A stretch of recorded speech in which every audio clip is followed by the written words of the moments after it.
tunaomba mpeleke ujumbe, serikali isikilize shida. Ikishasikiliza hiyo haki ya kusikilizwa, lakini hatuna haki ya kutekelezewa.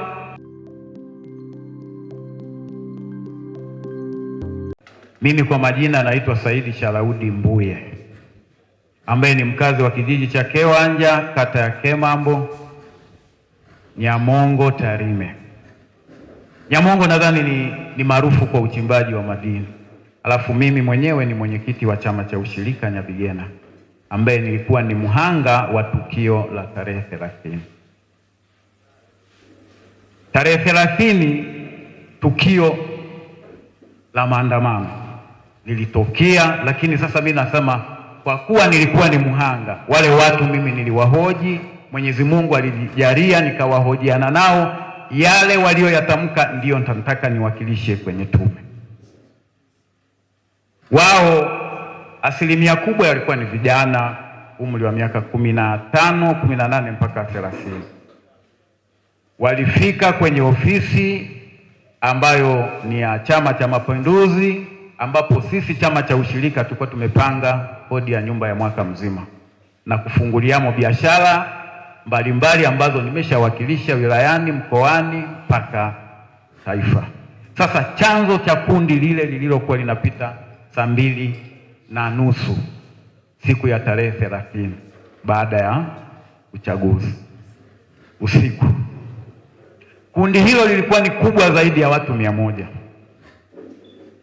Walikuwa ni vijana na wengine kidogo wa makamu, lakini walifika kwenye jengo wakaanza kulishambulia kwamba hili jengo ni la Chama cha Mapinduzi. Mimi nikawaambia vijana, hii mali iliyomo ni mali ya wazazi wenu, ni mali ya ushirika, na niliileta mchana kweupe, nikatoa gharama fuso nzima, mkatelemsha bidhaa tukaingiza huko. Tumeanzisha chuo cha kufundisha cherehani, vyuo vya kompyuta, welding, ni kwa manufaa yenu. Jibu walilonijibu, Chama cha Mapinduzi tunachoma hii ofisi ni ya Chama cha Mapinduzi, kwa sababu serikali ya Chama cha Mapinduzi haisikilizi shida zetu wala haitatui matatizo yetu. Kwa kweli roho iliuma sana. Bidhaa ilikuwa ni nyingi, mali nilikuwa ni nyingi ndani ya ile nyumba. Nikamwambia, ni haki gani mnaotaka nyiwe mfanye nini mtendewe? Wakaniambia, mzee toka. Wakawa wametoa nini? Mapanga. Kipindi hicho wanabomoa nini? Mlango. Nikatoka nikasimama pembeni. Baada ya kubomoa ile nyumba, makufuli ya ndani yalishindikana, wakapiga dirisha wakaingia ndani. Walivyoingia ndani, viberiti, mvua ilikuwa inanyesha, wakasimamisha pikipiki. Kijana mmoja alitoa pikipiki akavuta mafuta akatoa akawapa wale wa ndani. Wale wa ndani akawa ametoa na kiberiti cha gesi. Sasa nikamwambia, jamani msichome basi, mnipe nafasi nifanye nini, nitoe. Akaambia, mzee toa, wakati wote tunaweza kukuua, tunachoma mali, serikali ya Chama cha Mapinduzi itakulipa kwa sababu haisikilizi shida zetu wala haitatui. Sasa hilo tokeo ikabidi wakachoma. Walichoma kwa ndani, nyumba ikawaka moto, mali zote na zingine walizokuwa wametoa kompresa wakawa wameivuta, wameweka barabarani, wakaanza kupiga nyundo. Sasa mtazamo wa ile maandamano, walikuwa hawana mabango, lakini ukiangalia kiundani wale vijana, narudi kule kule, tunakuwa vijana kama vile, kwanza walilalamika ajira Nyamongo kwa vijana inasumbua sana. Kampuni haiwatendei haki, hususani wananchi wa kijiji cha Nyamongo, hususani mikoa yote Tanzania. Kuna vurugu kubwa kuzidi hata ya Silali. Silali tunaweza kuuita kwamba ni mgodi kwa sababu ile ni hautaisha mpaka mwisho wa dunia. Lakini mimi nasema makampuni pembezoni mwa mikoa zote zinazochimbwa dhahabu yanaashiria vurugu ya kuvunja amani. Sababu haisema. Cha kwanza, makampuni yanadhulumu wananchi kwenye upande wa kuthamini mali zao zile wanazozikalia.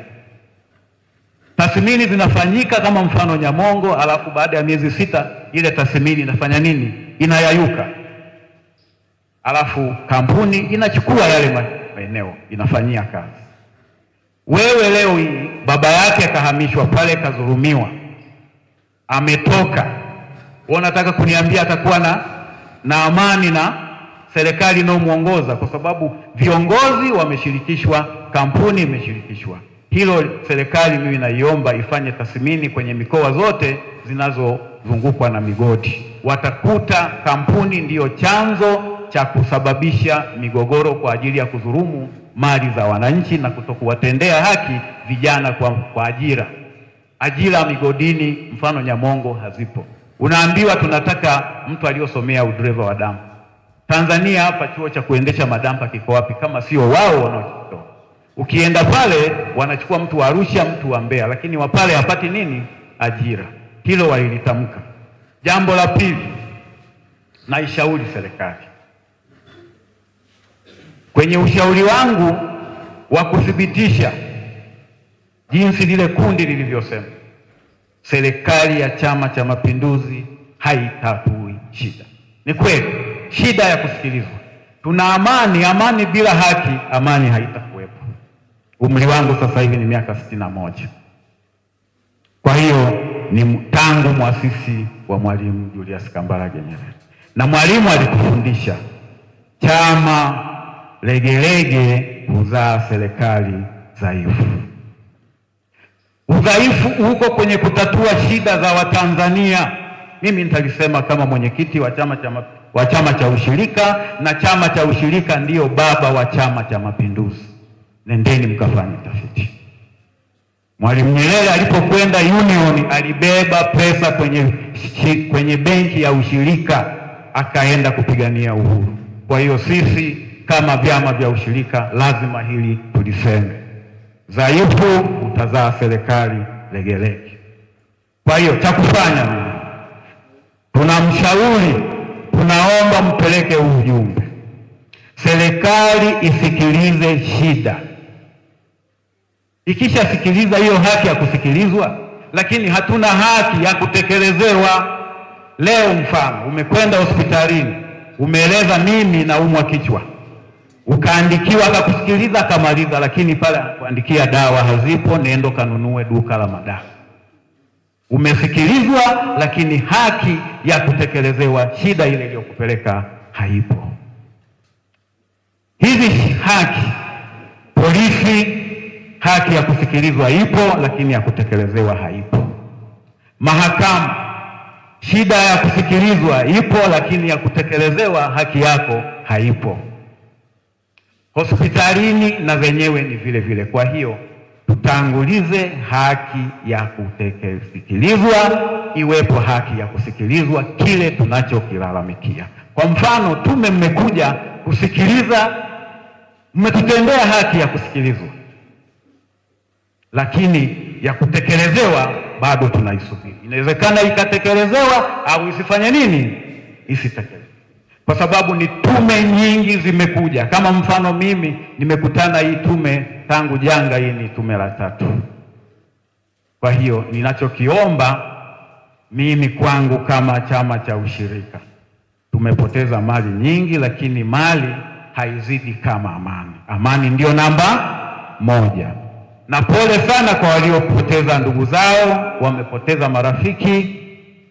Hilo tunaliachia, ni mipango ya Mungu, lakini chote hiki kinachosababishwa haki haipo ya kutekelezewa shida zetu. Na tuma ujumbe huu umfikishie Mheshimiwa Rais wa Jamhuri ya Muungano wa Tanzania. Tunaomba haki ya kusikilizwa. Tusikilizwe shida na watutatulie shida. Hawa vijana sidhani kama wataandamana. Walioniambia ni mengi, lakini kwa upande wa mgodi chanzo ni kutokutendewa haki ile. Kwa mfano wanasema mwenyeji njoo, mwenyeji ufanye nini? Upone. Lakini Nyamongo mgeni njoo, mwenyeji uteseke.